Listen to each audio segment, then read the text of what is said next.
po nila yung militant moral leadership. Sila po yung tinatawag na final arbiter sa lahat ng mga question, katanungan, demanda, petisyon na meron pong pagyurak sa ating mga karapatan at higit sa lahat, pagyurak sa ating saligang batas. Kaya mahalaga yung nagaganap na oral arguments sa Supreme Court, antas ng pampublikong diskurso, makadagdag at madagdagan ang inyong kaalaman at kamulatan sa mga mahalagang usaping panlipunan. Sapagkat ako ho ay naniniwala na kung para tayo'y umasenso, kinakailangan ho higit na marami ang ating kaalaman at mamulat tayo sa mga katotohanang kaganapan dito sa ating bayan. Sapagkat pag tayo po ay salat sa impormasyon, sa totoong impormasyon at estado ng ating bansa, yung estado ng mga namumuno at ng kasalukuyang administrasyon, pangarap ho, mananatiling pangarap lamang ang ating aspirasyon na magkaroon tayo ng higit na maunlad na Pilipinas. Kanya, samahan po ninyo ako sa ating talakayan ngayong hapon. Hinihiling ko rin po yung nasa Facebook.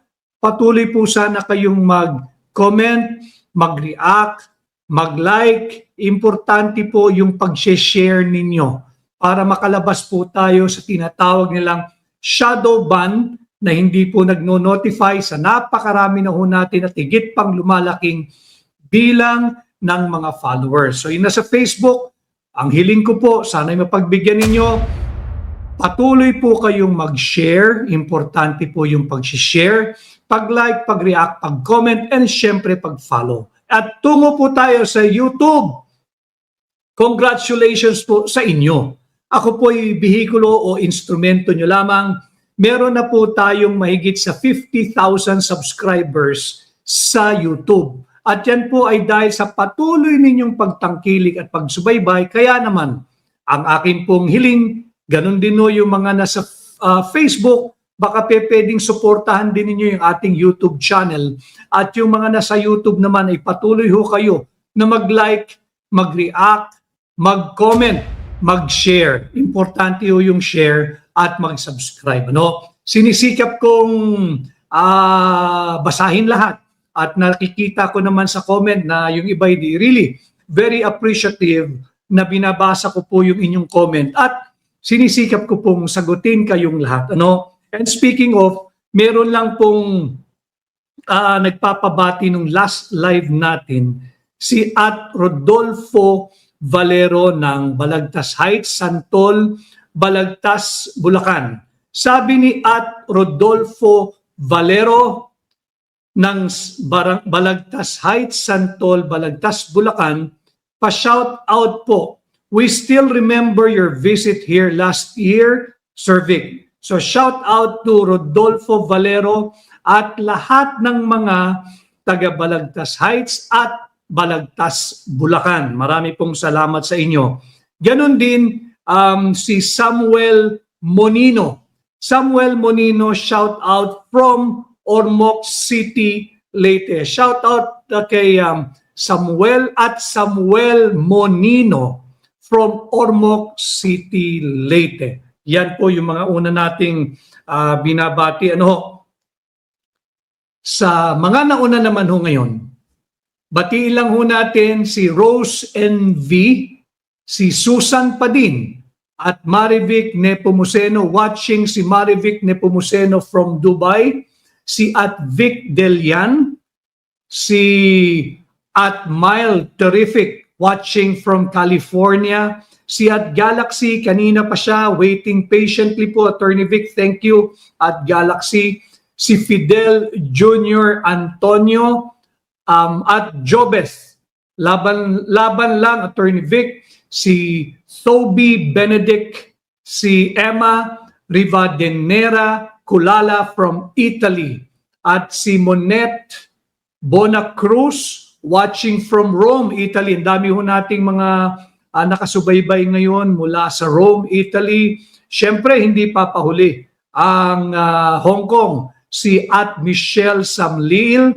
ng Hong Kong, at si Rosario Trinidad ng Pangasinan.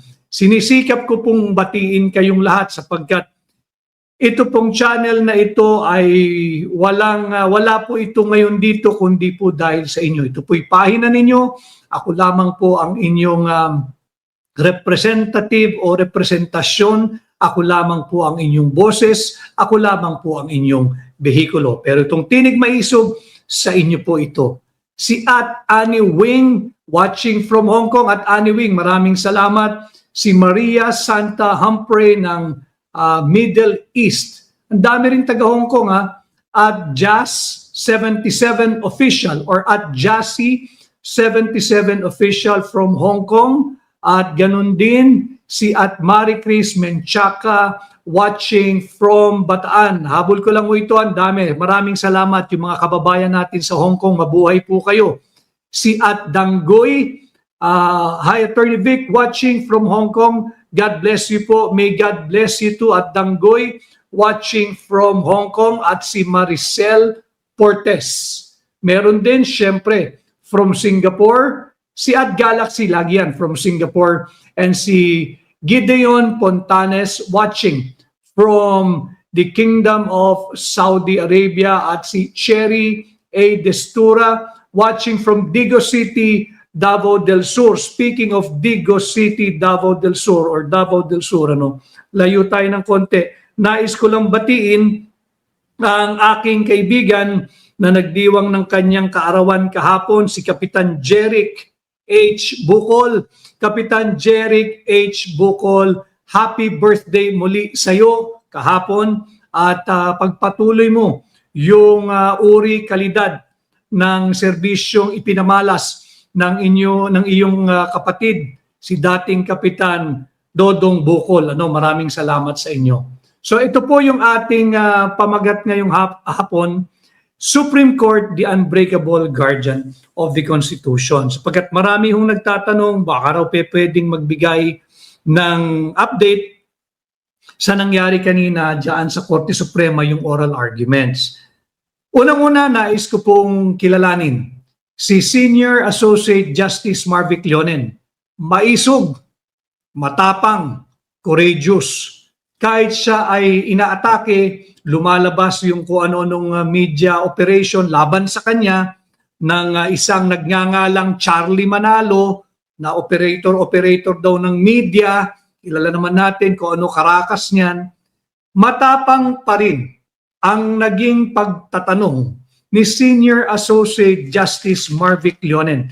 Kanina po ay 3 mahistrado lamang ang nakapagtanong. Si Senior Associate Justice Marvic Leonen, si Justice Benjamin Caguiwa, at si Justice yung pangatlo? Si Justice Ramon Paul Hernando. Justice Paul Hernando, matapang din. At nabanggit pa nga niya yung hindi lang basta bend the law, kundi bend the Constitution in the attempt of the Solicitor General to defend yung kanilang indefensible position pagdating sa unprogrammed appropriation. May nabanggit si Justice Ramon Hernando that is essentially yung flexible. Being flexible is akin to or similar to bending. So it's not just bending the law. Kilala naman natin kung sino si Mr. Bend Daloboy. Di ba? Si Bend Daloboy. Ang sinasabi ni Justice Ramon Hernando, it's essentially bending the Constitution. Because for him, in his legal mind, in his legal eyes, walang puwang ang unprogrammed appropriation sa ating saligang batas. Pero bago yan, simulan po natin. Nagsimula pong nagtanong, ang una pong nagtanong ay si Senior Associate Justice Marvic Leonen. At napuna nga niya na yung 2024, sinimulan ho niya para ho magabayan din kayo. Ano ba itong usaping ito? Yung usapin po rito, yung unprogrammed appropriations. At saka, yung pagtaas ng special accounts in the general fund. At bukod dyan, yung special road fund na dapat ay nagmumula lamang doon sa motor vehicle users fund. Pinakilaman po ito ng co-equal branch na tinatawag nating Legislative Department. Dito po ngayon nakasentro yung ginagawang pagdinig. Una pong na-erase ni Senior Associate Justice Marvic Leonen na yung increase o pagtaas. Noong 2024 pa ho ito ng halos 450 billion pesos. 450 billion pesos ang itinaas nung unprogrammed appropriation nung ito ay dumaan sa BISCAM. Diba? Yung BISCAM, huwag niyong kalilimutan yan. 2024, kasali pa dyan sa BISCAM, sino? Si Saldico. Yung Saldico, siya chairman ng appropriation. Siyempre, kasali din dyan. Huwag ninyong kalilimutan, si Stella Kimbo. Si Teacher Stella, nakakalimutan nyo na ba? Yung teacher na mahilig sa milyon-milyong halaga ng bag pa lang ho yun. Milyong-milyong halaga ng relos. Diba? Si Teacher Stella Kimbo. Huwag niyong kalimutan yan, yung tandem ni Martin Romualdez, Zaldico, at Stella Kimbo. So na dito, na-highlight po ni Justice Senior Associate Justice or SAJ Marvic Leonen na bumukol ng halos 450 billion. Yung unprogrammed appropriations noong 2024 budget. Nung ito ay dumaan sa BISCAM. Yung BISCAM, ito rin ho, yung author noong 2025 illegal, invalid, unlawful, immoral, unconstitutional 2025 national budget. Dahil hindi ba yung BISCAM, nung dumaan sa kanila, tandem naman yan ng BISCAM. Nandiyan si Stella Kimbo pa rin, syempre, si Zaldico, si Chis Escudero, sila yung umupo dyan sa BISCAM. Na nagpasa sila ng BISCAM report na punong-puno ng blanco. Hanggang ngayon ay nakabinbin po yung ating petisyon. Iba pa po yung dinidinig ng Korte Suprema. Hindi po dinidinig ng Korte Suprema yung nauna nating kaso, yung petition upang ideklarang unconstitutional yung buong 2025 national budget. Pero bahagi po ng dinidinig nila ngayon ay kasama po doon sa kabuuan ng 2025 national budget. No? So yan, lumobo ng halos 450 billion. Sa pagtatanong at pag-uusisa ni Senior Associate Justice Marvic Leonen, lumabas na grabe yung discrepancy. Pati yung SARO, pagdating naman sa 2025, yung budget ng 2025, yung SARO, yung tinatawag na Special Allotment Release Order, nakita doon na as early as July 2025 ay nagre-release na ng SARO ang DBM. O ano naman ngayon ang problema kung maglalabas ng SARO ang DBM? Luminaw ho kasi doon sa pagtatanong din ni Saj Marvic Leonen na kinakailangan meron muna tayong certification mula sa Bureau of Treasury. Ano po yung linalaman ng certification mula sa Bureau of Treasury? Ang dapat daw po roon ay meron po na yung meron pong availability of excess or new revenue bago po makapag-release ng SARO. Ang problema, nagre-release na itong kasalukuyang administrasyon, si Bongbong Marcos, back in 2025. Ang kalihim po dito ng DBM, hindi rin ligtas ito, si Amina Pangandaman. Kasali rin yan, yung kanilang sweetheart deal ni Adrian Bersamin. Huwag niyo kakalimutan. Si Trigib Olaybar at itong DBM Secretary Amina Pangandaman. Meron silang 2.8 billion na ransaksyon. Ransaksyon, tama po yung narinig nyo, hindi transaksyon, ransaksyon. Rinansak nila yung kaban ng ating bansa. So, ang kalihim po noon ng DBM ay si Mina Pangandaman. Ngayon, na-establish po doon sa pagtatanong ni Sarge Leonen, as early as July 2025, naglalabas na po ng SARO. Pero walang kaakibat na certification mula sa Bureau of Treasury na merong sapat na pondo para doon sa sarong inire-release o inirelease na ng DBM. Merong lumabas na certification mula sa Bureau of Treasury. Kailangan mo kasi ay yung certification ng Bureau of Treasury na meron pong available na pondo galing sa excess or new revenue. Ibig sabihin, excess collection or bagong batas na nagpanibagong buwis. Wala pong certification mula sa Bureau of Treasury. July 2025, the DBM, through Mina Pangandaman, have been distributing, releasing, and shooting special allotment release order, notwithstanding the absence of a certification from the Bureau of Treasury that there exists funding coming from excess revenue by the government coming from the current year, or the funds will be sourced from new taxes. Wala pong certification. Naglabas lamang ng certification November 18, 2025.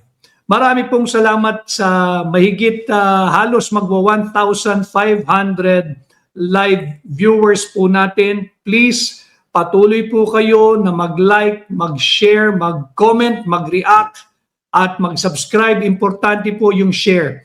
Pakikalat po ninyo. Si Michelle Ashley, maraming salamat sa iyo at Michelle Ashley, mabuhay ka. Yung nasa Facebook, please patuloy din ho kayong mag-like, mag-comment, mag-react, mag-share at mag-follow, no? Kay Jake Yahut, shout out from California. Jake Yahut watching from California. Ito hindi ko pwedeng palagpasin. Si Faith LB, nagkasama OFW po ito, kababayan natin from Dubai. Maraming salamat. At si Merlin Wiggers. Merlin Wiggers, first time niyang nakaabot sa live. Hello from Stuttgart, Germany. Team Replay po ako lagi. Maraming salamat, Merlin Wiggers, watching all the way from Germany. Si Kia Montenegro, sa YouTube na raw po siya mag-reply. Sige po, both sinisikap kong masagot kayo lahat. Sana po patuloy kayo na mag-like, mag-share, mag-react, mag-comment, mag-follow at mag-subscribe on both platforms. Importante po yung pag-share, no? So doon nakita, July 25 pa lamang, July 2025 pa lamang, nagre-release na ng SARO. July 2025, ito po yung panahon na nagbigay siya ng SONA. Yung SONA niya na nagsasabi siyang mahiya naman kayo. Iniwas niya agad yung sarili niya, dapat sinama niya ron, dapat mahiya naman tayo. Bahang-baha ang Pilipinas, ninanakaw lang pala yung pondo ng flood control. Ano? So doon napag-alaman sa pagdinig kanina na July 2025, nagre-release ng SARO kahit walang certification mula sa Bureau of Treasury na mayroong available funding, whether it's coming from excess collection or from new taxes. Wala po. Lumabas lamang yung certification noong November 18, 2025. Anomalous po iyon. Malinaw po iyon. Dahil ang malinaw sa batas, pwede ka lamang mag-issue ng SARO pagka meron kang kaakibat na sertifikasyon o pagpapatunay na merong available funds to fund that request of yours for a project or program. Without the certification from the Bureau of Treasury as to the availability of funding for your project or program, hindi dapat maglabas ng SARO. Yan ho ang napatunayan kanina doon sa ginagawang pagdinig sa Supreme Court. No? At ganun din may sinasabi ko kasi na pag-usapan din doon yung budget process. Para po, ulitin ko sisikapin kong pasimplihin yung napakalalim na talakayan kanina sa Korte Suprema dahil yun po ang bahagi ng ating advokasya na mabigyan po kayo ng sapat na kaalaman, madagdagan po ang inyong kaalaman at kamulatan sa mga mahalagang usaping panlipunan para kasali po lahat tayo. So napag-usapan po doon sa pagdinig kanina yung buong proseso ng budget, from budget preparation to budget legislation to budget execution. Yung budget preparation, yan po yung may budget call, yung DBCC naghahanda at nabubuo na po yung nagsasubmit na ng BESF, yung budget of expenditures and sources of financing na nauuwi sa NEP at ipinapasa sa Kongreso. So budget preparation, budget legislation, trabaho po yun ng mababang kapulungan. Mandato po nila yon as per our Article 6, Section 25, Paragraph 1, 2, 3, 4, and 5. No? Tapos yung budget execution. Yung budget execution, executive po yan. No? Tapos na po tayo doon sa phases na yon. 4 po kasi yung component niya eh. Budget preparation, budget legislation, budget execution, tapos na po lahat yon. Nandito na po tayo ngayon sa accountability. Kaya may kaso sa Korte Suprema. Sinisikap natin magkaroon ng pananagutan yung lahat ng dapat managot kung paano nasa laula. Yung pera ninyo. Pera po nyo ito, huwag kayong malula sa malalalim na terminology.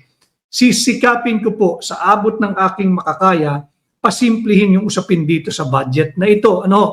Tapos yung pagdinig nga, dahil naghahanap na tayo ng accountability, ang na-establish po doon, yung may tinatawag pa silang trigger mechanism.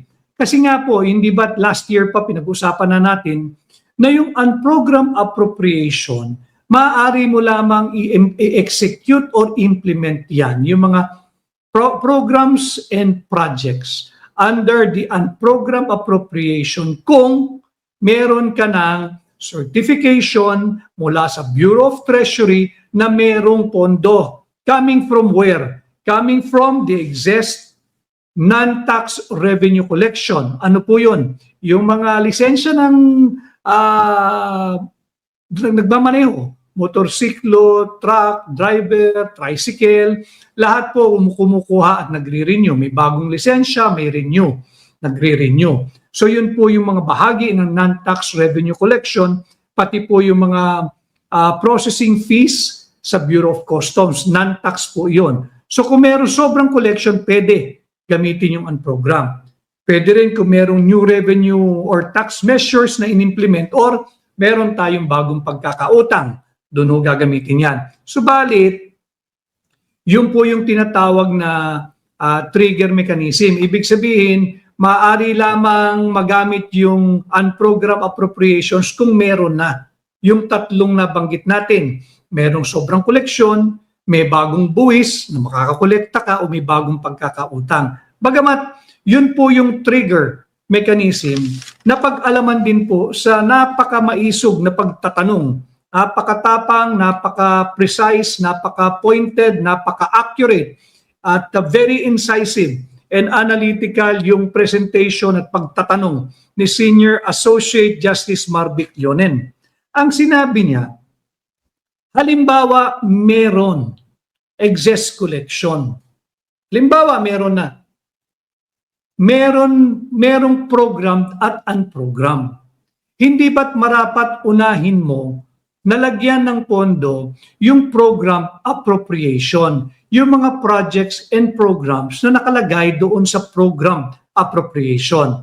Huwag ko kayo malito home economics tayo, budgeting ng ninanay pagdating sa bahay.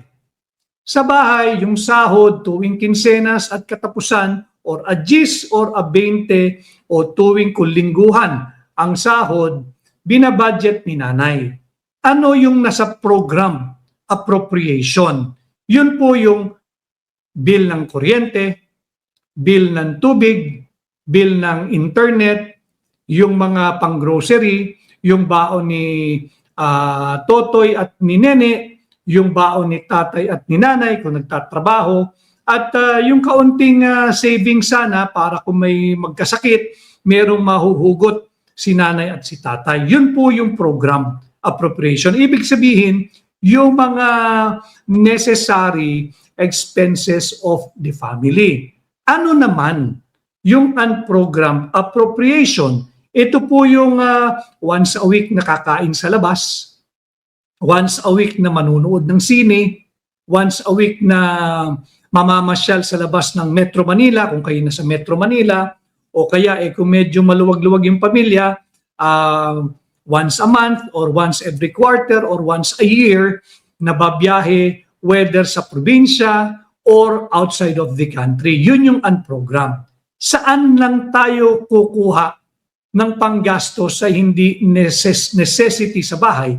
Doon po sa sobra. Kaya siya parang unprogrammed appropriation. Hindi mo pwedeng kunin yung pang-grocery para ibigay mo sa anak mo na nagmamaktol dahil hindi makalabas kasama ang mga barkada. Pag ginawa mo yan, walang kakainin yung buong mag-anak. Di ba? Priorities. Ganun po yung lumalabas kanina sa pagdinig. Merong program at unprogram. Naitanong ito ni Senior Associate Justice Marvic Leonen. Pagka meron, yung trigger mechanism pumasok ngayon, di pwede mong gamitin yung unprogram. Pero meron pang hindi na po pondo, hindi pa kumpleto yung doon sa program appropriation. Saan mo ngayon gagamitin? Ano ang prioridad mo? Yung program o yung unprogram? Diyan na nagkabuhol-buhol yung Solicitor General. I have nothing against the incumbent Solicitor General. Very objective tayo bilang abogado, panyera natin yan, meron po kaming obligasyon sa ating bansa, sa inyo, mga mamamayang Pilipino, sa korte kaming mga abogado, sa kapwa namin abogado, meron din kaming obligasyon, at sa mga kliyente namin. In this case, no offense meant kay Solgen. Pero dito na nagkaipit-ipit si Solgen. Bakit? Dahil po talagang walang depensa itong pinagagawa, hindi ng Solgen. Yung Solgen po, tagalinis lang ng dumi ni Bongbong Marcos, ng executive. Tagalinis lang ng dumi ni Martin Romualdez, ni Zaldico, ni Stella Kimbo. At kung yung babalikan po ninyo, yung aking podcast nung huli last week, sa sulat ni Zaldico kay Bongbong Marcos, dinitalya niya ron. Binuntuan niya ng sisi si former Senate President Chis Escudero. Kaya hindi ba yesterday, if I am not mistaken, blind item na yung tagapagsalita ng ombudsman na isa daw former Senate President na utak ng plunder ang kanilang kakasuhan. Yun na ho yung dinitalye ni Zaldico. Yung 74 billion last year na dapat sanay sa PhilHealth para sa atin, pag nagkasakit tayo, ginawang zero ng Marcos Jr. administration. Pero doon sa liham ni Zaldico, diniin niya. Isang tao lang daw ang dahilan kung bakit nagkaroon ng zero funding ang PhilHealth last year. Yung 74 billion allocation for PhilHealth naging zero. Itlog, bokya, dahil daw kay Chis Escudero. So dinidiin niya si Chis. Whether that is true or not, problema nila yun. Magpaliwanag sila dahil nandito na ho tayo sa parte at proseso ng accountability. Paulit-ulit lumabas yung salitang yan mula po sa mga mahistrado ng Korte Suprema kanina nung pinag-uusapan nila yung kasong Araulio versus Aquino III, yung buong proseso ng budget process. Nandyan nga po, ulitin ko, yung budget preparation, budget legislation, budget execution, tapos na po lahat yan. Nandito na tayo sa pananagutan. Kinakailangan may managot. Dapat merong accountable. We are demanding full accountability. Kaya po ngayon may ginagawang pagdinig dyan. Sa pagtatanong, naipit ang Solgen dahil tinanong siya ni Senior Associate Justice Marvic Leonen yung pag-determine kung kanino mapupunta yung excess collection o revenue.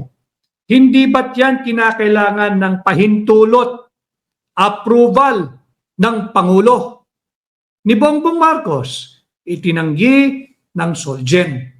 Wala daw kamay si Bongbong Marcos sa pag-aproba pagdating na sa budget execution. Ang itinuturo niya ay ang kalihim ng DBM. Si Amina Pangandaman at that time. Ang sabi kasi ni Senior Associate Justice Marvic Leonen, marami po salamat sa higit na 2,000 live viewers na po natin. Marami pong salamat. And again, thank you for the more than 50,000 subscribers natin sa YouTube at syempre sa Facebook. Marami pong salamat sa inyong almost 700,000 followers po natin sa Facebook. So doon po, tinanong ni Senior Associate Justice Marvic Leonen, so ang DBM, pwedeng pumili kung saan niya ilalagay yung excess collection? Dapat ba sa program appropriation o unprogram appropriation? Ang tugon ng Solgen, pwede. Ang tugon ng ASEC, I think ASEC siya, Assistant Secretary ng DBM, pwede. Ang sunod na tanong ni Senior Associate Justice Marvic Leonen, hindi ba't noong huling oral argument last week, sinabi mo, referring to the Solgen, na ang unprogrammed appropriation ay isang standby authority lamang. Hindi siya priority, hindi siya pangunahin. Unahin mo muna yung nasa program appropriation. Ano? Litin ko home economics tayo, home budgeting. Pag may sobrang pera, merong side hustle, si nanay at si tatay, kumita, dumiskarte, may sobra for the week. Saan mo gagamitin yon? Pang good time ni Totoy? Pang good time ni Neneng? O unahin natin yung mga nautangan na natin para mapagtagpi-tagpi natin yung pangangailangan natin sa bahay? Pambili ng grocery, pambigay sa baon ninyo, pamasahin ni nanay at tatay, pambayad ng kuryente, paulit-ulit. Hindi ba? Yan lang naman eh. Yung mga panggastos na yan, yung gastusin na yan, constant po yan. No? Sabi ni at the Trippers PH, at the Trippers PH, Sec Amina Pangandaman, kumantak ka na. O siya lang ang makakasagot ho niyan. Si at Michael J. Vinuya, shout out from Czech Republic. Oh, maraming salamat. Talaga bang nandyan si Zaldico? Si at Thinkster Calye from Guimaras. Si Sara Duterte ang kanyang presidente. Maraming salamat at Thinkster Calye. Sino ito? Ay, hindi ko nabasa yung isa. From Singapore. Ay, okay. Si At Ayen, gandang hapon, Attorney Vic, Ria here from Singapore. Hi Ria, maraming salamat sa iyong pag-support at pagsubaybay. So, yung troll show, welcome makinig ko kayo, may mapupulot kayo, tiyak, tinitiyak ko, ginagarantiyahan ko kayo, may mapupulot kayong kaalaman. Makinig ang mga trolls, pasok lahat, welcome kayo dito, kayod, para meron naman kayong maiuwi rin kahit na galing sa kabalukturan ang inyong gig, yung inyong gig. Ano? So pag may sobra si tatay at nanay, saan mo gagamitin yun? Sa luho? Sa shopping? Sa pasyal ba? Sa bisyo ba? Halimbawa may bisyo si tatay, hindi naman bisyo, diversion siguro. Umiinom ng kaunting beer o si nanay ba pang shopping? Di ba? Uunahin mo yung mga basic needs ng pamilya. Ganon din po yung program at ang program. Yan din po ang natanong kanina. Ang sabi ni Senior Associate Justice Marvic Leonen, Since ang sabi ng Solgen, ang unprogrammed appropriation is a standby authority, hindi ba't marapat lamang na yung excess or new revenues, yung sobrang koleksyon o yung koleksyon galing sa mga bagong pataw na buwis o bagong pagkakautang ay dapat munang gamitin sa programmed appropriation imbis na sa unprogrammed appropriation? Bakit po natin dinidiskurso ito? Napakahalaga ngayon ang papel na ginagampanan ng ating mga justices, ng ating mga mahistrado, sapagkat ang ating Suprema, ang ating Korte Suprema, ang ating Supreme Court is the unbreakable guardian of the Constitution. Sila po yung guardian of our Constitution, the unbreakable guardian of the Constitution. And while they are perceived or often referred to as the least dangerous branch of government, pinaka hindi nakakatakot. Yun po yung description Least dangerous branch. Pinaka hindi mapanganib na branch ng ating gobyerno. Sila po ay nananatiling unbreakable guardian of the Constitution. Sure, they do not hold any sword. They have no power of the sword. They have no power of the purse. The power of the sword belongs to the executive department. Meron siyang military, meron siyang police, meron siyang NBI, meron siyang BJMP. Dami, lahat ng armado nasa kanya Kaya kaya niyang pagtanggol ang ating bansa. Kung meron mang sasalakay, halimbawa, whether internal or external threat. Kaya sinasabi na yung executive department ay they hold the power of the sword. No? Pagdating naman sa legislative department, ang tawag naman po sa kanila, they hold the power of the purse. Ano po ang power na hawak ng ating Supreme Court para sila'y bansagan o pangalanan o kilalanin bilang unbreakable guardian of the Constitution? Hawak po nila yung militant moral leadership. Sila po yung tinatawag na final arbiter sa lahat ng mga kwestiyon, katanungan, demanda, petisyon na meron pong pagyurak sa ating mga karapatan at higit sa lahat, pagyurak sa ating saligang batas. Kaya mahalaga yung nagaganap na oral arguments sa Supreme Court. Meron po uli yan sa sa June, may schedule po, 3 pa. Para po accurate lang Kanina, nag-adjourn yung court, pero babalik po uli ang pagdinig sa June 2, June 9, and June 16. Sisikapin ko pa rin ho sa inyong i-breakdown yun sa pinaka simpleng pangungusap. So again, pagtatanong po ni Justice Leonin, tinanong niya, so kung walang say ang presidente, sino ang mag-aaproba ng pag-release ng pondo na napapabilang sa unprogrammed appropriation? Sumagot yung Solgen, yung DBM secretary. Sinagot uli siya ni Saj Leonen. So ibig mong sabihin, mas makapangyarihan ang kalihim ng DBM kaysa sa Pangulo ng Republika ng Pilipinas? Hindi ba't ang DBM secretary at lahat ng kalihim ay alter ego lamang ng Pangulo ng Pilipinas? Hindi ba't hindi siya pwedeng mas mataas sa kanyang alter ego, sa kanyang appointing authority?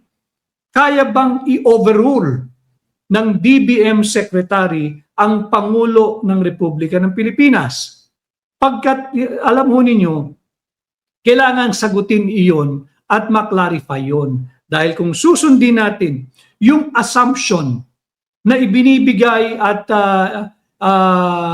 tinutugon ng Solgen kanina, delikado po yun. And I'm not just referring, or I'm not referring specifically to one president alone, to Bongbong Marcos. Hindi o. Pagka bibilin natin yung argumento ng Solgen na kayang i-overrule ng simpleng DBM Secretary ang kanyang appointing authority na ang Pangulo ng Pilipinas, para nating tinatanggap na kahit sino pa ang maging Pangulo, inutil ang Presidente ng Pilipinas sapagkat mas makapangyarihan sa kanya ang DBM Secretary. Kaya naipit-ipit na ang Solgen. Again, hindi niya kasalanan eh.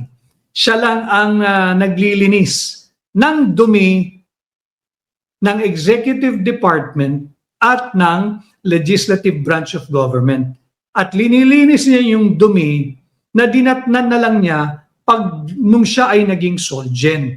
Kaya mahirap talaga yung posisyon niya. Walang depensa rito. Kaya anong sinasabi niya? Wala daw papel ang Pangulo pagdating sa pag-aaproba ng mga releases, yung special budget. Pero dito, na-counter siya agad ni Senior Associate Justice Marvic Leonen. Sinabi ni Justice Leonen, tingnan mo yung Section 35, Chapter 5, Book 6 ng EO 292. Ano po yun? Yung Administrative Code of 1987. At binasa sa kanya, malinaw doon shall be made in accordance with a special budget to be approved by the President. So hindi pwedeng iiwas si Bongbong. Call it negligence, call it intentional, call it deliberate, kung ano man ang gusto niyong itawag. Hindi na talaga pwedeng iiwas si Bongbong Marcos sa accountability. Ito na po yung dinidinig ngayon. So, ito po yung pinag-usapan kanina. Kaya po mahalaga na yung Supreme Court is the unbreakable guardian of the Constitution dahil po meron ding posisyong kanina yung Solgen. She was essentially justifying yung kanilang posisyon ng mga respondents. Nabanggit niya, pag hinayaan daw ang Korte Suprema na magdesisyon pagdating sa kung ano ang void or invalid or valid, kung ano yung constitutional at unconstitutional pagdating sa budget, magiging super branch ang Korte Suprema. Mantakin ninyo, oral argument ito She was suggesting walang authority ang Korte Suprema dinggin yung ginagawang oral argument. Dahil daw pagka binigyan mo ng kapangyarihan ang Korte Suprema, magiging super branch of government daw po siya. Meaning, hindi na magiging co-equal. Mas mangingibabaw na ang kapangyarihan ng Korte Suprema kung ihahambing mo sa kapangyarihan ng Executive Department at ng Legislative Department of Government. Mali po yun. Kaya nga ang ating pamagat, Supreme Court, the unbreakable guardian of the Constitution. Again, while the Supreme Court, they hold neither the power of the sword or the power of the purse, sila po yung tinatawag nating merong militant moral leadership, yung highest moral leadership. And that is why petitioners who feel aggrieved as taxpayers dahil sa pagnanakaw ng mga kongresista, ng mga senador at ng mga napapabilang sa executive branch of government sa ilalim ni Bongbong Marcos, tumatakbo, nagpapasaklolo sa Korte Suprema.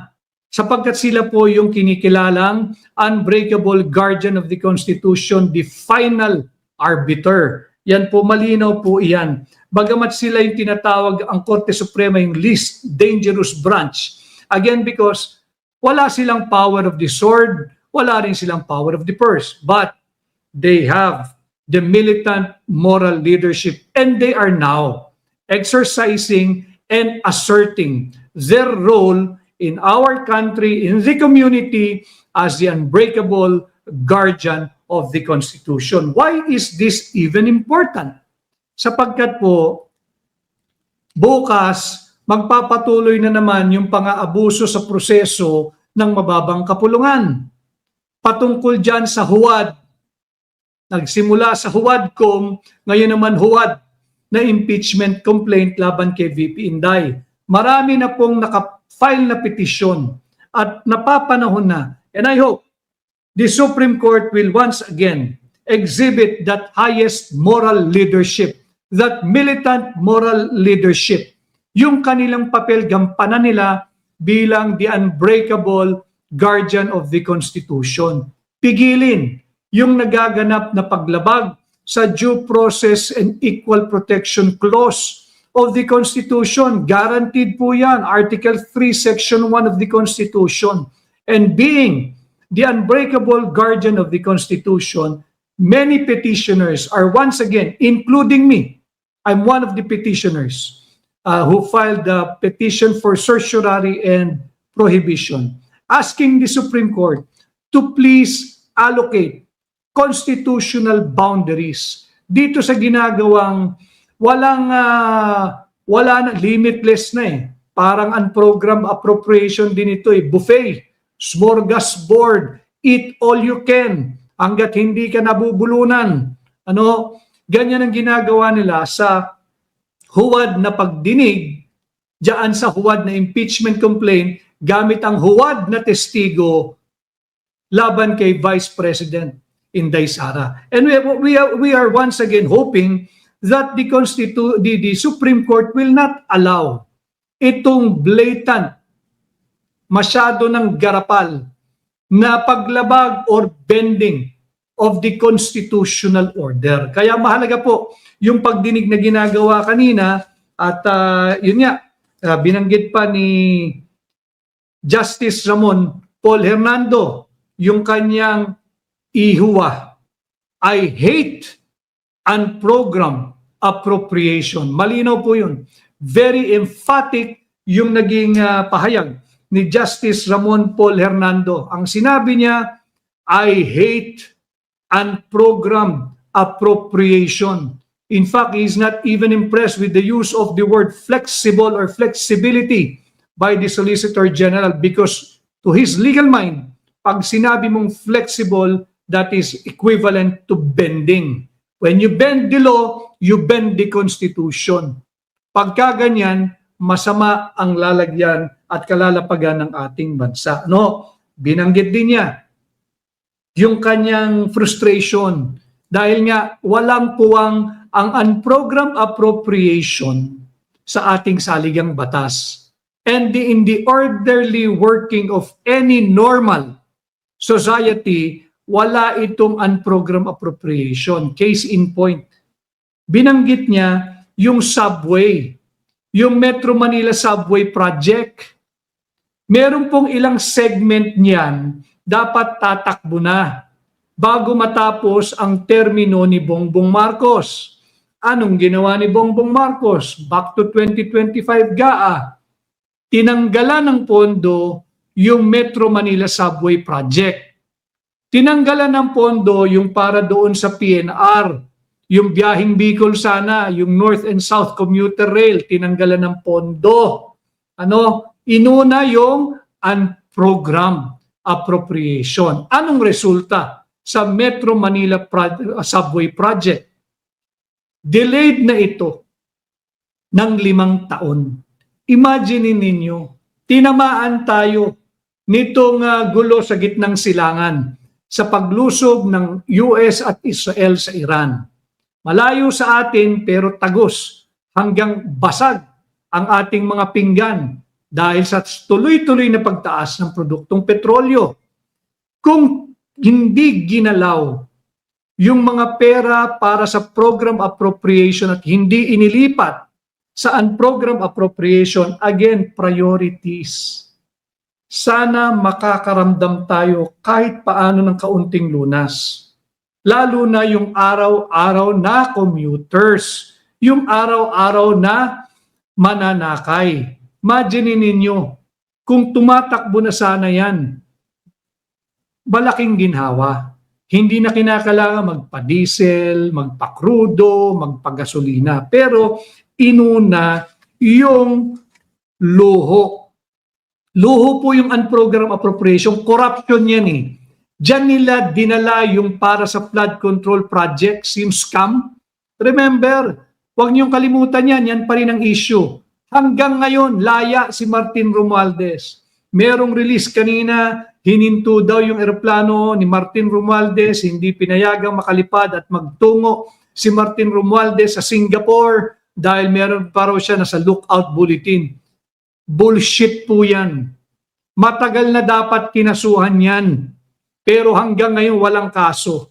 And again, I feel for the lowly employees of the Department of Public Works and Highways. May mga anak yan, may pamilya yan, pamilyado yan. Hindi naman sila nagnakaw ng bilyon-bilyon. Ginagawa lamang nila ang kanilang trabaho. Yun pong maliliit na kawani ng DPWH, nakakulong. Walang piyansa. Samantala yung Robert Bernardo, si Robert Bernardo, pasok pa sa Witness Protection Program. Bakit? Bahagi ng kanyang Memorandum of Agreement, para lang din po sa riwain natin, huwag kayong sasakay sa propaganda ng Marcos administration. Si Robert Bernardo, meron po siyang pinirmahan na dokumento, yung Memorandum of Agreement, para po siya tanggapin sa Witness Protection Program. No? Kinakailangan niya magbalik ng 1 billion pesos in cash. 1 billion pesos in cash. Mula nang siya'y tinanggap sa DOJ Witness Protection Program, hanggang ngayon, may napabalita na ba na nagsole si Robert Bernardo ng 1 billion?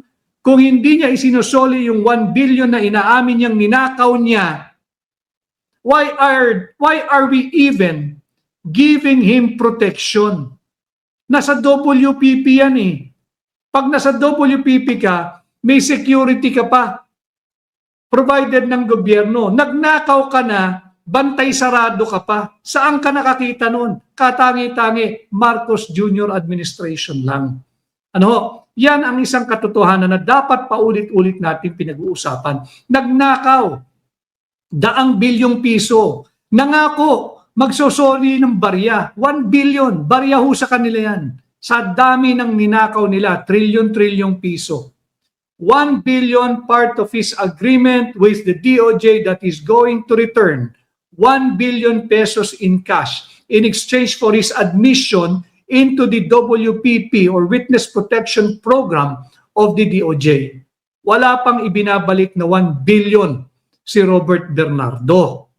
No? At saan ka naman nakakita? Kung meron kang ibabalik na 1 billion pesos, hindi ba't pwede kang makategorya na hindi ikaw ang least guilty? Eh bakit ka binigyan at pinapasok sa Witness Protection Program, kaya mong magsoli ng 1 billion? Ibig sabihin, napakalaki ng ninakaw mo. Hindi ikaw ang least guilty. Di ba? Maaring hindi ikaw ang most guilty.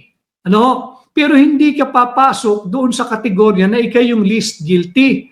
Kasi 1 billion ang ninakaw mo, kaya mo nga magsoli eh. Hanggang ngayon, hindi pa rin isinosoli yan. So dapat yan, i-discharge niya sa WPP at ikulong na, wala ring piyansa kagaya ng mga maliliit na kawani ng DPWH. Ano? So yan po yung ating breakdown kanina. Meron din nagsalita, of course, si Justice Benjamin Caguioa. Ang sinasabi rin naman niya yung deficit neutral. Ibig sabihin daw parang deficit lang sa papel. Dahil nga ho,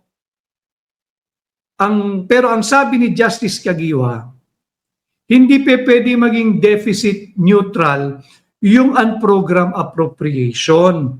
Dahil this will adversely affect our budget deficit. Pag inuna mo pondohan yung unprogram appropriation tapos hindi mo po popondohan yung program appropriation. Ano, yung napapabilang doon sa program appropriation.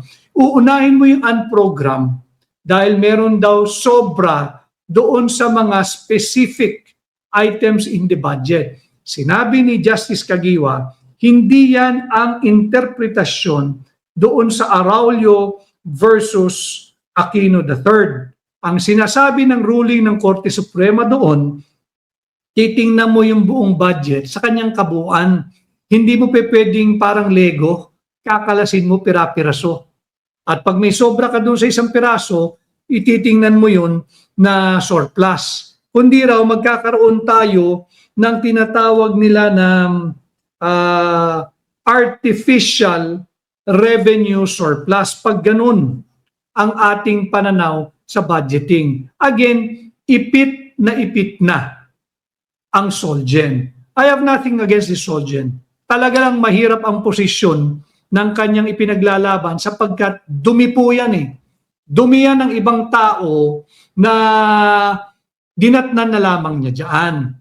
May attorney at City Hunter, attorney na banggit yung maleta kanina, malamang init na naman sila doon. Watching from Taipei at City Hunter, yes, ang nagbanggit niyan ay si Justice Ramon Paul Hernando. Sabi nga niya, yung unprogrammed appropriation, the whole gamut of it, hindi kakasya sa isang maleta. Male-maleta. So medyo kargado rin yun. Kaya wag ho ninyong kalilimutan yung usapin ng male-maleta. Patuloy po ang magiging pagdinig ng Korte Suprema dito sa petition to declare as unconstitutional the unprogrammed appropriation. No? At ganun din yung special accounts in the general fund, pati po yung road users tax. Meron pong pagdinig ng June 2, June 9, and I think June 16. Yeah. June 2, June 9, and June 16, meron pa rin pong magaganap na oral argument diyan sa Korte Suprema. No? Tuloy-tuloy po yan. Hindi po bibitiw yung mga petitioners at yung mga abogadong nangangasiwa sa petisyon ng mga naghabla. Ano? Si Balatayo Lea, naipit si Solgen, siya ang shock absorber. Magkaganoon pa man, meron ka namang choice. Di wag mo silang katawanin dahil ikaw naman din talaga ang vanguard ng Republika ng Pilipinas. Dapat ang kinakampihan ng Solgen, hindi porke gobyerno siya, yung mga kamalian ng gobyerno. Kinakailangan ang kakampihan niya yung saligang batas. Kaya po, yung Supreme Court, unbreakable guardian of the Constitution. Again, we run to them. We run to them. Hopefully, mag-issue ng temporary restraining order ang Korte Suprema sapagkat nasasalaula na ho yung impeachment process. Kakalabas lang nila ng ruling doon sa kaso ng Sara Duterte versus the House of Representatives. Sila po ang nagdesisyon yan. Yung kasalukuyang komposisyon ng Korte Suprema, except for one, I believe, except for one. At ang sumulat ng desisyon dyan ay si Senior Associate Justice Marvic Leonen. Sinabi rin doon ng Korte Suprema, pag nag-uusap tayo, parang budget din ho yan. Pag nag-uusap ka ng budget ng Pilipinas, you just do not look at the budget preparation as standalone. You do not treat yung budget legislation as standalone. You do not regard the budget execution as standalone or independent of the entire process. Neither yung accountability. Isang buo po yan. Ganon din po sa impeachment process. Isang buo din po yan. Yung due process, yung procedural at substantive aspect ng due process, pati na yung equal protection law, dapat po yan buo.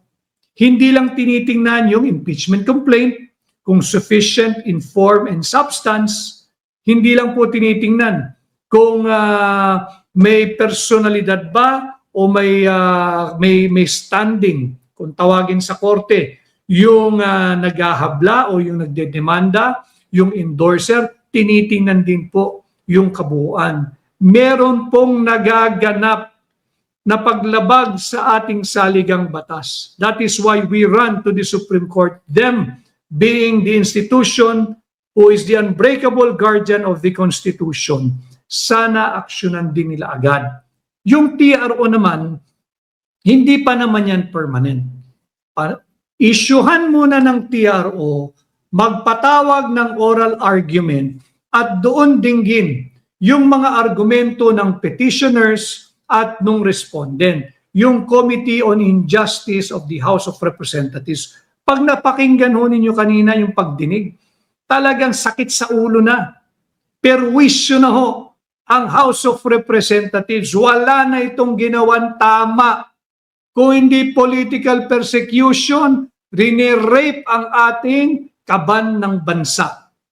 Walang ginawan tama. Sinasalaula ang ating saligang batas dito sa kanilang sarsuela at house show na impeachment proceedings. Nagsasagawa ng mini trial when in the Constitution there is only one institution, there is only one entity authorized by our Constitution to conduct hearing, to be seated as senator judges and to function as the impeachment court. Yung Senado po iyan. Kaya sana aksyonan po agad ng Korte Suprema bilang sila ang unbreakable guardian of the Constitution. So yan po yung ating talakayan. Mahaba pa po ito. Atin pa pong kakalap ng mga materials na nagaganap kanina. Maraming salamat po sa halos 3,000 live viewers natin dito sa aking Magic Eye. Patuloy po sana kayong mag-like, mag-comment, mag-react, mag-share, mag-subscribe sa YouTube, mag-follow sa Facebook at higit pa po nating palaganapin ang inyong pahina.